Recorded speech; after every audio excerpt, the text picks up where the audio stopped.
BFM Business, BFM Crypto, la chronique. Allez, on va sortir un petit peu du studio ce matin pour la chronique crypto, direction Biarritz où se déroule l'événement Surfing Bitcoin. C'est le sommet du Bitcoin qui se déroule comme chaque année donc à Biarritz. L'édition qui a eu lieu hier et ce vendredi et qui réunit plus de 700 participants. Sur place, on retrouve Pauline Armandet. Bonjour Pauline, quel est l'enjeu de cette réunion ? Alors effectivement, encore une fois, le Bitcoin a été célébré, questionné et interrogé lors de cette 4e édition à Biarritz. Et donc parmi les grands questionnements cette année, par exemple, il y a eu des débats sur le Bitcoin va-t-il tuer les banques centrales, le Bitcoin peut-il détrôner le dollar. Alors c'est effectivement une conférence qui s'ouvre dans un marché baissier, donc un bear market. C'est une situation qui est assez compliquée pour le Bitcoin depuis quelques mois. Et donc, c'est vrai que la teneur des conférences va de pair avec cette ambiance un peu morose sur le marché des crypto-monnaies. Par exemple, l'une des thématiques majeures qui a été abordée hier notamment, c'est la question de la régulation européenne des acteurs. Parce qu'on le sait, elle arrive à grands pas, c'est d'ici fin 2024. Et donc, il était intéressant de questionner les acteurs à ce sujet.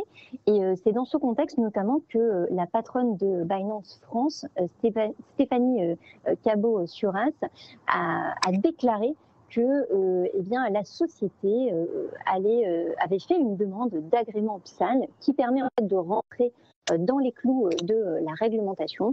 Alors, elle n'a pas donné notamment une explication et des détails sur quand est-ce que Binance pourrait obtenir cet agrément, mais on le sait, Binance traverse une période assez compliquée et ça serait quand même intéressant d'en savoir plus à ce sujet.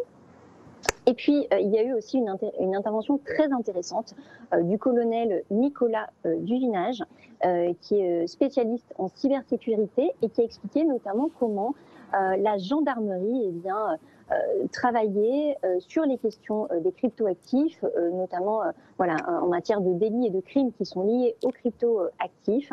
C'est potentiellement, je pense, l'une des conférences qui a réuni le plus de monde dans la salle. Il y avait beaucoup de questionnements, y compris du public. Et donc, le colonel a donné pas mal d'éléments de réponse en expliquant que font les criminels à l'heure actuelle en matière de crypto-monnaie. Les débats se poursuivent aujourd'hui à Biarritz.